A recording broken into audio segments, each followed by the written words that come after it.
মনে যার ধন নাই সে কি পাবে মন, মন একটি ধনের বাহন,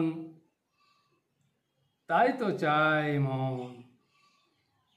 ধন থেকে হয় স্থিতি মন, ধন যে একটি চরিত্রের কারণ, চরিত্র বলে মন, নীতি দ্বারা ধন উপার্জন, চাণক্যের ওই কথা।